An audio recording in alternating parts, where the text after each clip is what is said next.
자, 여러분, 우리가 오늘 수업부터는 이제 전염병 모델에 대해서 얘기하려고 해요.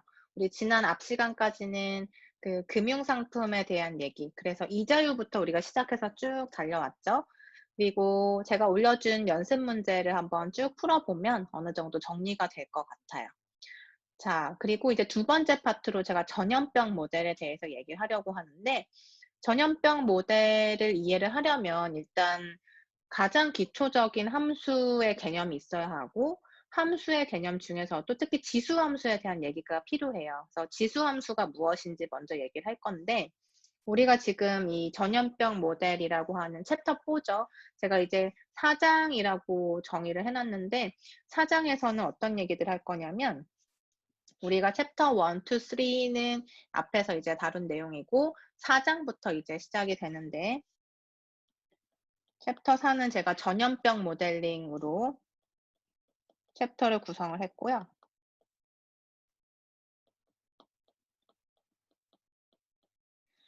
특히 전염병 모델링을 주제로 잡은 이유는 지금 우리가 왜 이렇게 힘든 시기를 겪고 있나요? 전염병 때문이죠. 특히 지금 코로나19 같은 경우에는 팬데믹이라고 분류가 되는데, 팬데믹은 이제 전 세계적인 유행병을 얘기를 해요.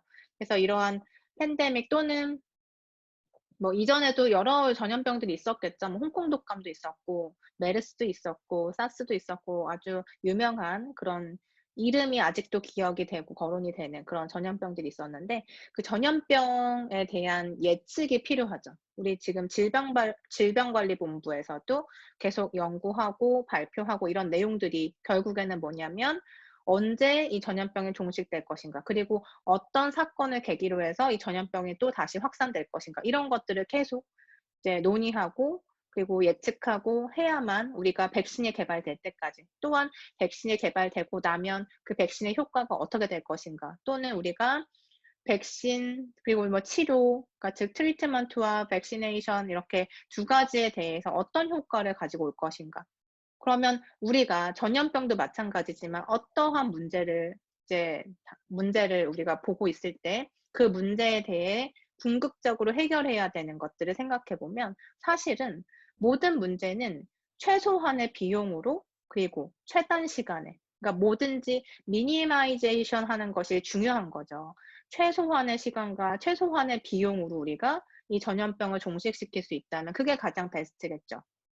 그래서 이런 얘기들을 하려면 우리가 모델링을 해야 하고, 모델링이라고 하는 게 무엇인지도 알아야 하고, 그리고 그 모델링에서는 어떤 수학적인 개념이 들어가는가, 이런 것들에 대해서 아주 간단하게 얘기를 할 거예요. 물론 이 얘기도 깊이 들어가면 엄청나게 어려워지겠죠. 하나의 분야이기 때문에요. 그래서 여러분에게는 이 생활과 수학이라는 과목 자체는 뭐 수학과 관련된 우리 주변에서 이제 우리가 연관 지을 수 있는 것들에 대해서 얘기를 하려고 하고, 특히 아주 짧게 짧게 얘기를 하기 때문에 깊이 들어갈 수는 없어요. 하지만 여러분이 아는 그 지식선에서 연결을 해서 얘기를 하려고 하고, 그리고 좀 더 여러분이 다양한 분야에 관심을 가질 수 있는 계기가 될 수 있었으면 하는 바람에서 일단 챕터 4는 전염병 모델링으로 선정을 했고, 그리고 앞에서 얘기했듯이 첫 번째는 이제 함수에 대한 얘기할 건데요. 함수 중에서도 지수 함수에 대한 얘기할 거예요. 지수 함수에 대한 개념이 있어야만 우리가 뭐 인구 모델링 또는 뭐 여러 가지 모델링에서 쓰는 그런 계산, 아주 간단한 계산을 할 수 있기 때문에 일단 지수 함수부터. 그래서 지금 우리가 어떤 것들을 해야 되는지 한 번만 쭉 얘기하고 지수 함수로 넘어갈 거예요. 자, 일단 지수 함수에 대한 얘기를 할 거고요. 그리고 함수라고 하는 개념은 여러분이 이미 알고 있다고 가정할 거고, 지수 함수 얘기한 다음에 그다음에 미분에 대한 얘기할 거예요. 미분은 우리가 도함수를, 사실은 고등학교 과정에서는 도함수를 미분이라고 그냥 얘기했었어요. 사실은 엄밀히 얘기하면 미분과 도함수는 완전히 다른 내용이죠.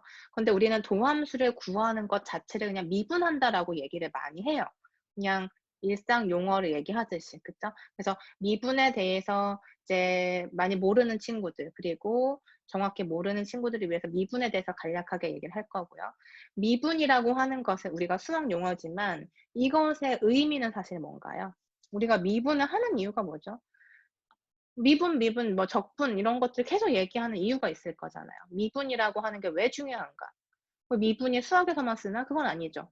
아니니까 뭐 전염병 모델에서 쓰고 다른 여러 가지 모델링에서도 쓰고 여러분이 공학에서도 쓸 거예요. 미분이라 함은 다른 말로 했을 때 변화율이죠. 그래서 무엇에 대한 변화율인가? 이건 여러분이 지정할 수 있어요. 그래서 함수를 변화율을 살펴보자. 그런데 보통 우리가 뭐를 생각하냐면 시간에 대한 변화율을 따지죠. 그래서 시간에 대해서 어떤 양이 어떻게 변하는가. 예를 들어서 인구가 시간이 지남에 따라서 변하겠죠. 그 변화율을 미분으로 표현할 수 있다는 거예요. 그래서 미분이라고 하는 도구가 사실은 변화율을 의미하는 거고 이 변화율을 가지고 우리가 모델링을 할 수 있다. 모델링을 해야만, 즉 수학적으로 우리가 표현을 할 수 있어야만 그것을 응용하고 해석할 수 있는 거죠. 그래서 그 모델링이라고 하는 말 자체가 사실은 우리가 이론에서 응용을 연결해주는 하나의 고리라고 생각하시면 돼요. 즉, 우리는 지금 지수함수를 통해서 지수함수에 대한 얘기를 조금 할 거고, 그 다음에 미분에 대한 얘기도 아주 잠깐 할 거고, 그 다음에 이제 본격적으로 전염병 모델에 뭐가 있는지, 전염병 모델에는 무엇이 있는지를 간단하게 볼 거예요. 물론 전염병 모델도 하나의 학문 분야이기 때문에 엄청나게 연구가 많이 되고 있고 특히나 지금은 우리가 코로나19 때문에 무지 고생을 하고 있는 상황이기 때문에 모든 학술 저널에서 이 전염병 모델에 대한 논문이 쏟아져 나오고 있어요. 그래서 전염병 모델에도 여러 가지 모델링이 있지만 가장 기본이 되는 모델이 무엇인지 여러분한테 소개를 하려고 하고 그 배경이 뭔지 이런 것들에 대해서 같이 알아보도록 할 거예요. 그리고 이 모델이 우리에게 시사하는 바가 뭔지 그리고 그래프를 그렸을 때 어떤 해석을 할 수 있는지 이런 것들에 대해서 아주 간단하게만 보려고 하고요. 그래서 순서는 이제 이런 식으로 진행이 될 거고 그다음에 전염병 모델을 살펴보고 전염병 모델에는 여러 가지가 있는데 그중에서 가장 기본 모델을 살펴볼 거예요. 기본적인 모델. 그래서 기본적인 모델들도 이제 이름이 있겠죠. 그 이름을 따서 이제 챕터별로 우리가 보려고 하고요. 그래서 전염병 모델이라고 하는 거 되게 거창해 보이는데 사실은 들여다보면은 의미로 해석을 하기 때문에 그렇게 크게 어렵진 않을 거예요. 자, 예를 들어서 이렇게 생각해 봅시다. 만약에 우리 지금 내가 현재 살고 있는 동네에 감염자가 없다는 가정하에 만약에 외부의 인구가 들어와서 즉 전염이 된 사람, 즉 감염자가 들어와서 감염이 되는 확률을 따져보자. 자, 이렇게 해야만 뭔가 뭐 전파가 되고 감염이 되고 이렇게 뭔가 변화가 일어나겠죠. 그렇다면 지금 제가 한 말 중에서 확률이라는 말이 들어가 있어요. 그죠? 그래서 만약에 감염자라 내가 만날 확률 이런 거를 생각해 볼 수 있을 거고 또한 또 어떤 것도 있을까요? 어떤 확률이 있죠? 이런 것들을 생각해 보려면 그죠? 건강한 사람이 감염자를 만났을 때 감염되는 확률. 왜냐하면 내가 되게 건강한 사람인데 나는 어떤 건강한 사람이 감염자를 무조건 만난다고 감염되는 건 아닐 거잖아요. 어떤 사람은 면역이 굉장히 강해서 감염이 안 될 수도 있는 거고요. 어떤 사람은 약해서 잠깐 스치기만 했는데 감염이 될 수 있는 거예요. 그러니까 그런 것도 뭔가 비율로서 계산을 할 수가 있겠죠. 그런 확률적인 내용들이 들어가면서 이런 모델링을 할 수가 있는데 이 모델링의 기반은 뭐냐면 도함수 즉 변화율에 대한 즉 미분 방정식으로 표현이 돼요. 그래서 전염병 모델의 기본은 미분 방정식인데 미분 방정식도 사실은 또 하나의 학문이에요. 그래서 미분 방정식만 배우는 것도 짧게 배워도 한 학기 정도 이렇게 하기 때문에 여러분에게 아주 고도의 미분 방정식을 풀게끔 하지는 않을 거고요. 이런 게 미분 방정식이다 정도 얘기하고 그리고 이것을 이용해서 우리가 이렇게 모델링을 한다. 그리고 이 모델링을 했을 때 이것의 모양이 어떻게 된다. 그래서 기본 모델 소개한다고 했고 그 모델을 통해서 해석은 어떻게 할 수 있는가. 이렇게 스토리를 만들려고 해요. 여러분도 아 이렇게 지금 진행이 되고 있구나. 이런 틀을 알아야 여러분이 계속 따라가면서 이해가 될 거잖아요. 자, 그래서 우리 챕터 4는 어떻게 시작하냐면 지수함수부터 시작한다. 그래서 지수함수 간단하게 지수 법칙에 대해서 먼저 얘기하고요. 지수가 뭔지는 알아야 되니까. 그리고 지수 함수가 뭔지 한번 보고 그리고 함수에 대해서 어떤 함수에 대해서 미분을 했을 때 어떻게 되는가, 그것이 무언가 변화율이다, 뭐 이런 개념에 대해서 얘기를 할 거고, 이게 되면 지수함수에 대한 변화율도 우리가 계산할 수가 있겠죠. 그래서 지수함수를 하고 미분을 얘기하고 그 미분을 통해서 지수함수도 미분을 해보고 이런 것들이 계속 들어가고, 그 다음에 이제 미분 방정식이 소개가 되면서 전염병 모델이 무엇이며, 그리고 어떻게 구성이 되는지, 그리고 이것의 의미가 무엇인지, 이렇게 갈 거란 거예요. 이어서 우리 지수함수에 대해서 같이 한번 보도록 할게요. 지수 법칙 같이 봅시다. 자, A와 B가 양수이고 X와 Y가 실수이면 이라고 되어 있어요. 자, 이게 이제 가정이죠. 가정이고 1번부터 9번까지 성질이 성립한다. 이게 지금 지수 법칙인데, A와 B는 양수라고 되어 있어요. 그러니까 뭐 실수가 됐든 정수가 됐든 어쨌든 양수예요. 그리고 X와 Y는 실수. 그러니까 유리수가 될 수도 있고 무리수가 될 수도 있고 정수가 될 수도 있고 실수 안에 있는 모든 가능성이 있는 거죠. 자, 그리고 우리가 지금 용어 설명을 할 텐데, 지수라고 하는 것은 뭐냐면 우리가 이제 A의 B제곱이다 라고 했을 때, 지금 B가 우리 지금 보면은 여기 지수 법칙에 B가 또 밑에 있는 경우가 있으니까 A의 편하게 X제곱이라고 해봅시다. 그러면 이 A라고 하는 밑에 있는, 그러니까 밑바닥에 있잖아요. 그래서 이 A를 우리가 뭐라고 하냐면 밑이라고 부르고 베이스라고도 해요. 그리고 X는 지수라고 하죠. 그래서 지수는 exponent. 자, 그래서 우리가 앞으로 베이스를 어떤 값으로 하겠다. 제가 이런 식으로 설명하면 아, 밑에 있는 숫자를 의미하는구나. 용어를 이렇게 설명을 해주시면 되고, 지수는 위에 있는 거예요. 자, 그래서 이것의 의미 생각해 보면, 자, 2를 2번 곱했다. 그러면 2 곱하기 2로 쓸 수도 있지만 2를 2번 제곱했다고 표현하기도 하죠. 그래서 2의 제곱이다 라고 쓰기도 하고요. 그 다음에 2를 3번 곱했다. 이렇게 늘어서 3번을 곱할 수도 있지만 2를 3번 곱했다라는 형식으로 이렇게 제곱으로 표현하기도 해요. 그래서 2의 세제곱이다 이렇게 표현하고, 자, 5를 5번 곱했다. 이건 역시 뭐가 되죠? 밑을 5로 해서 몇 번? 5번 제곱이니까 5제곱으로 이런 식으로도 표현할 수가 있어요. 그래서 우리가 이렇게 길게 쓰는 것 대신에 지수라고 하는 규칙을 이용해서 표현을 하고, 이것에는 또 어떤 규칙이 있는지 그것을 지수 법칙을 통해서 알아볼 수 있는데, 1번에 보시면 b의 x 플러스 y는 b의 x제곱 곱하기 by제곱이다 라고 되어 있어요. 자, 예를 들어서 한번 생각해 봅시다. b가 3이고 x가 2, y가 3이라고 해볼게요. 그러면 지금 이 값은 3의 5제곱하고 같죠. 그러면 3의 5제곱이란 뜻은 뭐냐면 3을 5번 곱했다는 뜻이죠. 그죠? 그래서 3을 5번 곱한 것. 그러면 이걸 또 어떻게 볼 수 있냐면 이렇게 나눠서 곱할 수가 있잖아요. 그러니까 3을 2번 곱하면 3의 제곱이 되고 3번 곱하면 3의 세제곱이 되고, 이렇게 우리가 줄여서 쓸 수도 있어요. 또는 어떻게 써도 될까요?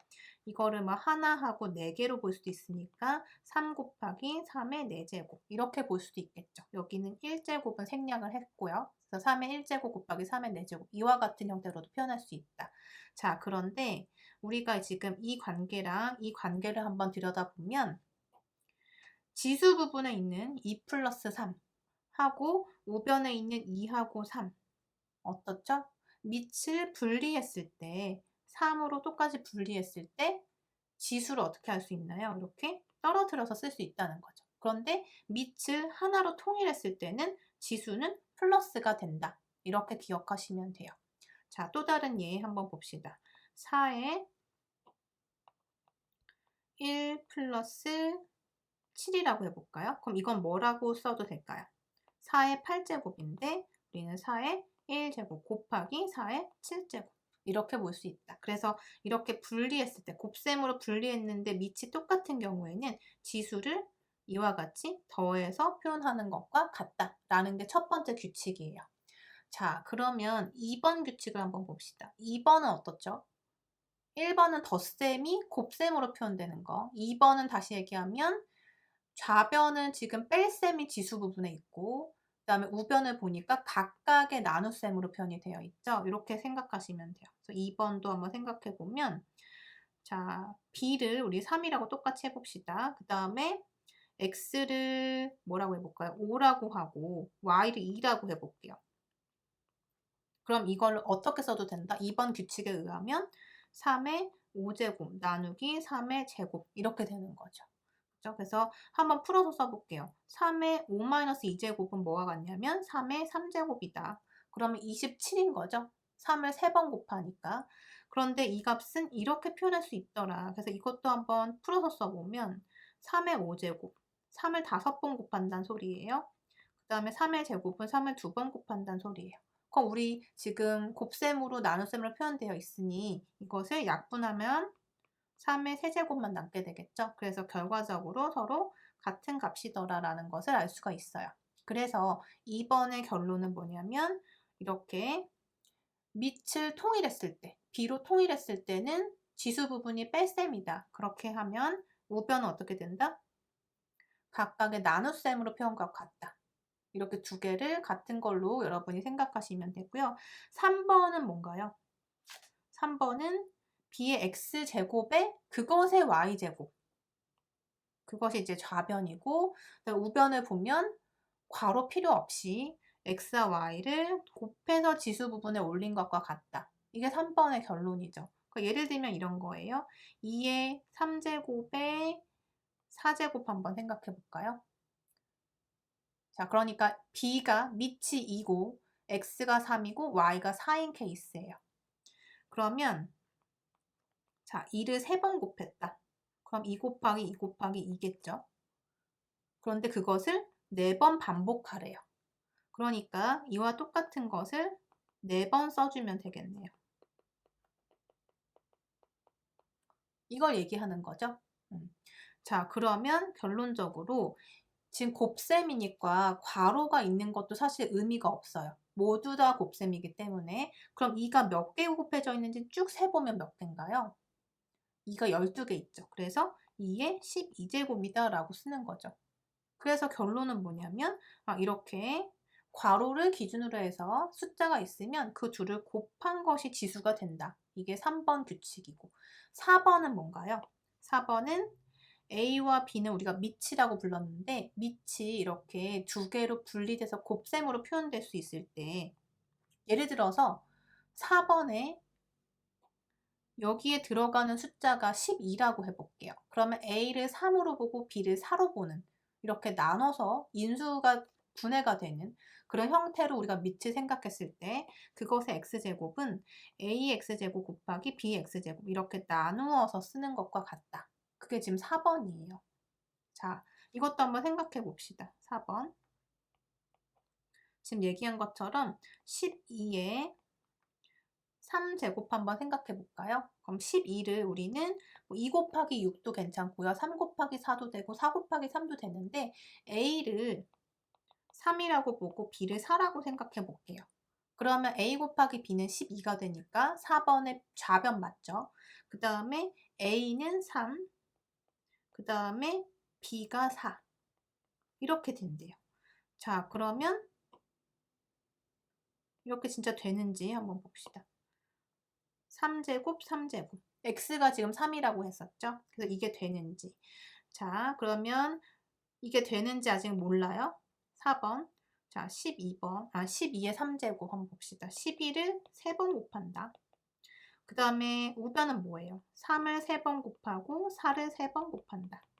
이게 지금 같은가? 이걸 물어본 거죠. 근데 지금 눈으로 보니까 같죠. 왜냐하면 3 곱하기 4가 10이고 3 곱하기 4는 10이고 3 곱하기 4는 10이니까 결국 12를 3번 곱한 거랑 같네요. 그래서 4번도 성립하네요. 지금 우리 예를 들어서 설명을 쉽게 하기 위해서 예를 들고 있는 거고요. 실질적으로 이것을 정확하게 증명하려면 일반화해서 증명을 해야 되겠죠. 그런 연습은 뒤에서 할 거니까 한번 일단 예를 들어서 이해를 먼저 하고요. 5번도 먼저 볼게요. 5번은 B분의 A의 N제곱이다. B의 N제곱분의 A의 N제곱과 같다. 자, 4번과 5번은 약간 비슷한 성질이네요. 그죠? 4번은 밑이 곱셈으로 표현되어 있을 때 그것의 지수제곱을 푸는 방법. 5번은 밑이라고 표현되는 그 값이 이렇게 나눗셈으로 표현되었을 때 분리해서 계산하는 방법. 즉 a의 n제곱, b의 n제곱 나누어서 쓸 수 있다. 자, 5번도 마찬가지. 그래서 5번도 예를 들면 어떻게 생각할 수 있을까요? 5번도 예를 들어서 생각해 보면 a를 3, b를 4라고 해봅시다. 그리고 n을 2라고 해볼게요. 자, 그러면 이건 어떻게 쓸 수 있나요?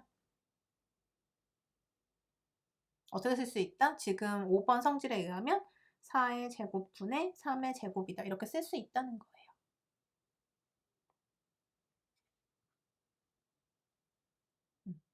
지금 여기가 좀 인식이 느려서요. 이렇게 5번 성질도 확인할 수 있고 그다음에 6번, 7번, 8번, 9번 또 한번 같이 보도록 하죠.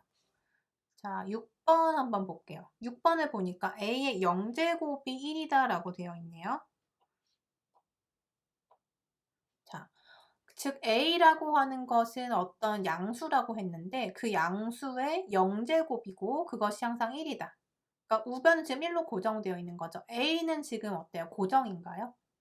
a는 그냥 양수라고만 얘기했잖아요. 그러니까 어떤 양수가 되더라도 항상 0제곱은 1이란 뜻이에요. 왜 그러냐? 여러분 아마 알고 있는 친구들은 그냥 0제곱은 무조건 1이야 라고 생각하고 있을 텐데 왜 그런지 한번 생각해 볼게요. 네, 이유를 한번 생각해 보면 간단해요. 자, a의 0제곱 곱하기 a의 3제곱 한번 생각해 볼게요.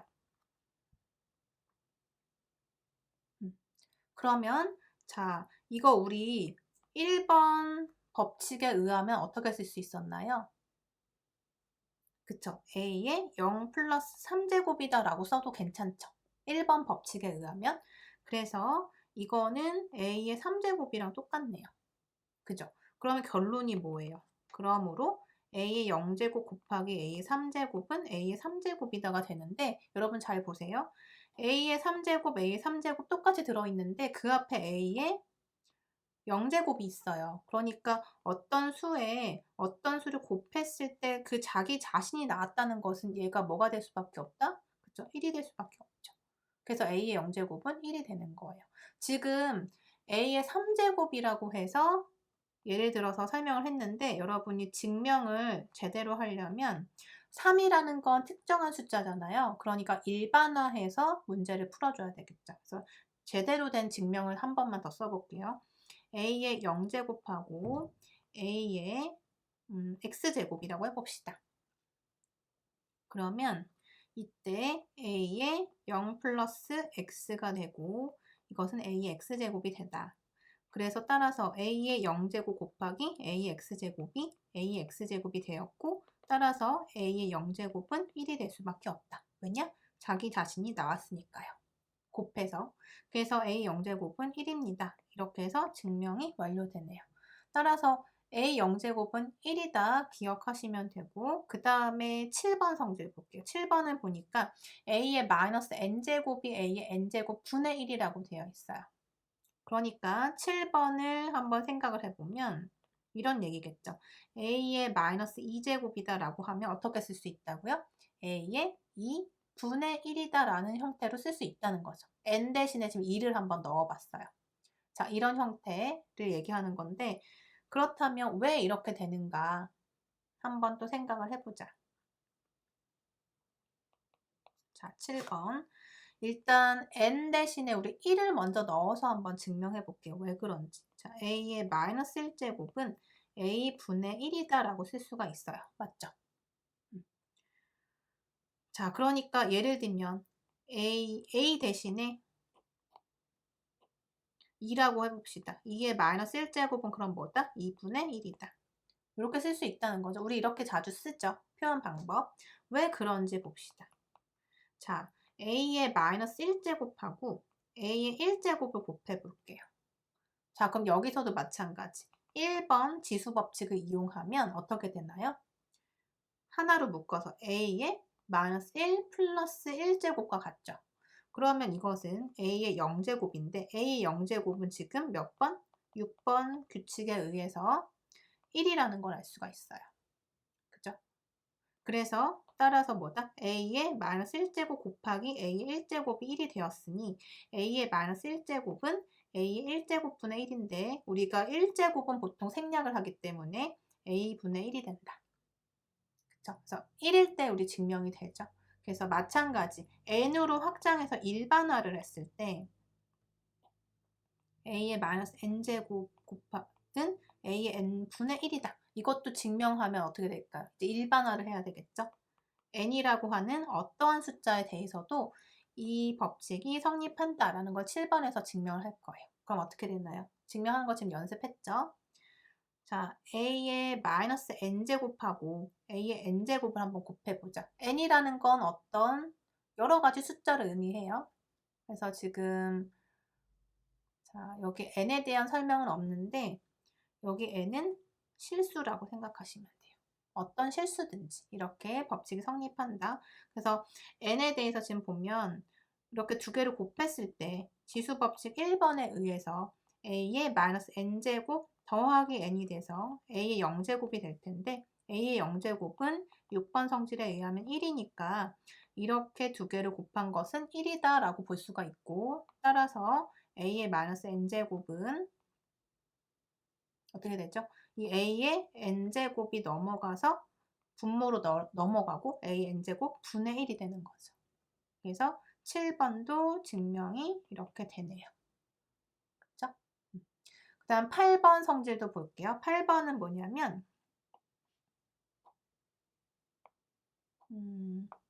8번은 지금 b분의 a의 마이너스 n제곱이 a분의 b의 n제곱이 된다라는 성질이네요. 그러니까 마이너스 n제곱을 하니까 그 좌변에 있던 밑이 어떻게 바뀌었어요? 뒤집어졌죠. 우변에서 보니까 a분의 b로 뒤집어진 거 확인할 수가 있네요. 자, 그리고 9번에서 보면은 a의 n분의 m이라고 했는데 우변에선 뭐죠? a의 루트를 씌우고 여기에 n에 m이다 라고 써져 있어요. 자, 그래서 9번 같은 경우에도 한번 예를 들어 보면 a를 3이라고 하고 n을 2라고 하고 m을 5라고 해볼까요? 그럼 이건 어떻게 쓸 수 있다는 거예요? 루트 안에다가 a를 쓰고 그 다음에 n 지수의 분모에 해당하는 건 여기에다가 그 다음에 분자는 여기에다가 이렇게 쓸 수 있다는 거네요. 이게 9번 성질입니다. 그 다음에 8번도 여러분이 한번 해보세요. 8번은 뭐 7번의 연속 과정이니까 7번의 연장이니까 7번에서 마이너스 n제곱하면 이렇게 내려온다고 했잖아요. 그죠? 그래서 요거 이용하시면 됩니다. 그래서 8번 한번 다른 숫자를 넣어서 한번 생각을 해보세요. 간단한 거기 때문에 이렇게 9가지 우리 지수 법칙을 이용해서 다음 예제에서 문제를 한번 풀어보도록 할게요. 자, 예제 1번. 자, 예제 1번에 다음을 계산하여라. A번부터 볼까요? A번에 마이너스 8에 마이너스 3분의 2제곱이라고 했어요. 자, A번부터 봅시다. 일단 마이너스 8제곱을 우리 풀어서 써볼게요. 마이너스 8은 마이너스 2의 3제곱으로 볼 수 있죠. 거기에 지금 마이너스 3분의 2제곱인 거고 우리 지수법칙 중에서 어떤 게 있었어요? 이렇게 괄호로 분리되어 있는 지수끼리 곱할 수 있다라고 얘기했죠. 그래서 곱하면 어떻게 된 거예요? 3하고 마이너스 3 약분시키고 마이너스 2 요것만 남은 걸로 봐도 되겠죠? 그래서 마이너스 2에 마이너스 2제곱. 자, 그 다음에 자, 마이너스 2제곱. 자, 요렇게 지수 부분에 마이너스 n제곱이 되어 있으면 어떻게 할 수 있다? a의 이 숫자 분의 1로 쓸 수 있다. 그죠? 다시 올라가서 볼게요. 그게 몇 번이었죠? 7번 성질이네요. 마이너스 n제곱이라고 하면은 마이너스는 생각하지 말고 n이라고 하는 것을 지수에 붙여서 분의 1로 만드는 거예요. 그게 7번 성질이었죠. 그래서 여기서도 7번 성질을 쓰면 자 7번 한번 써볼까요? 7번 규칙을 써서 이렇게 표현할 수가 있더라. 2제곱 분의 1로. 그러면 마이너스 2를 제곱하니까 마이너스 2를 2번 곱했다는 소리고요. 그래서 4분의 1이 된다. 이렇게 간단하게 우리가 계산할 수 있고 B번도 한번 볼까요? B번은 마이너스 27분의 8의 3분의 2제곱이에요. 그러면 A번 한 것처럼 이 밑에 있는 부분, 밑을 우리가 조금 더 지수 형태로 바꿔서 표현을 해보면 27하고 8은 마이너스 3분의 2의 전체 세제곱으로 봐도 괜찮죠. 왜냐하면 3의 세제곱이 27이 되고 2의 세제곱이 8이 되니까 이렇게 쓸 수 있어요. 거기에다가 지금 3분의 2제곱을 하고 있다. 자, 그러면 여기에서 괄호를 기준으로 해서 이렇게 또 약분 가능하다고 했으니까 약분하고 마이너스 3분의 2의 남은 2제곱만 취해주는 거죠. 자, 그러면 마이너스 제곱이니까 플러스 그 다음에 3의 제곱, 2의 제곱 해주면 9분의 4 됐죠? 이렇게 계산할 수 있고 C번은 4분의 25의 마이너스 1.5제곱이에요. 그러면 4분의 25도 2분의 5의 전체 제곱으로 볼 수가 있고 그것에 마이너스 1제곱, 마이너스 1.5제곱 이렇게 되는데 계산을 편의성을 위해서 제곱에 마이너스 1.5를 분수로 바꿀게요. 그럼 마이너스 1.5는 마이너스 10분의 15고 5로 약분하면 마이너스 2분의 3이죠. 자, 또 성질을 이용하면 이렇게 약분 가능하다고 했고 따라서 2분의 5에 마이너스 3제곱이 되네요. 자, 그 다음에 또 요 성질 쓰면 되겠네요. 마이너스 세제곱인 건 어떻게 쓸 수 있다? 2분의 5를 밑으로 깔고 3제곱 분의 1로 바꿀 수 있다. 이 성질을 또 쓰면 되겠죠. 그래서 자 2의 세제곱 또 성질을 쓰면 8, 5의 세제곱 125, 그거 분의 1이니까 역수취해서 125분의 8 이렇게 볼 수가 있어요. 자, 어렵지 않죠, 여러분? 지수 법칙을 잘 기억해서 그것을 써먹으면 돼요. 자, 그 다음에 예제 2번 다음을 간단히 하여라 라는 문제네요. A번. 자, A번의 첫 번째 텀부터 볼게요.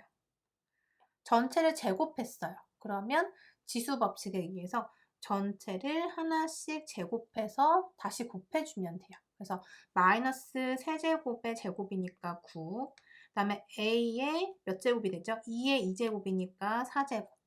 지수끼리 곱하면 된다고 했죠. 그 다음에 B의 3 곱하기 2니까 6제곱. 이렇게 될 거고. 그 다음에 옆에 있는 이 값도 한번 볼게요. 3제곱 다 취해주는 거예요. 그럼 마이너스 2의 3제곱이니까 마이너스 8제곱. 그 다음에 A의 마이너스 9제곱, B의 6제곱. 이렇게 되겠죠. 자, 그래서 숫자는 숫자끼리 곱해서 마이너스 72. 그 다음에 A끼리 곱해주면 4제곱에 9제곱인데 마이너스 9제곱인데 우리 또 이거 지수 법칙이었어요. A 하나로 묶어서 표현하려면 지수를 어떻게 하면 된다? 곱셈에서는 4하고 마이너스 9를 더하면 된다. 그 다음에 B의 몇 제곱? 6하고 6이니까 더해서 12제곱. 이렇게 표현 가능하죠? 자, 이렇게 쓰셔도 되고요. 여기에서 만약에 우리가 이것을 간단히 할 때 양의 지수로만 표현하고 싶다면 지금 여기에 마이너스 5라는 숫자가 있으니까 이것을 마이너스 5제곱 같은 형태가 아니라 그러니까 지수 중에 양수만 나오도록 하려면 어떻게 바꾸면 되겠어요? 또 이것도 지수 법칙을 쓰면 자, A의 마이너스 5제곱을 어떻게? A의 5제곱 분의 1로 바꾸고 B의 12제곱을 곱하면 되죠. 그죠? 그래서 B의 12제곱은 그냥 위에다가 곱해주면 되겠네요. 이렇게. 또는 뭐 상수는 여기다 그냥 곱해줘도 되고요. 여러분 표현하는 방법은 여러 가지니까 이렇게 하고 그다음 B번. 마이너스 4의 3제곱근 x의 제곱 곱하기 12의 루트 x 세제곱 나누기 32의 4제곱근 x의 세제곱. 자, 이것도 계산을 해볼게요. 자, 앞에서 우리 마지막 성질이었죠. 9번 성질에 의하면 여기 4제곱근 x의 3제곱은 어떤 식으로 표현된다? x의 4분의 3이다 라고 쓸 수가 있었어요. 이 성질 이용할 거예요. 그러면 분모는 32 곱하기 x의 4분의 3이 되고, 그 다음에 분자는 마이너스 4에 x의 3분의 2 곱하기 12에 x의 2분의 3. 이거 왜 2분의 3이 되나요? 여기 이 부분.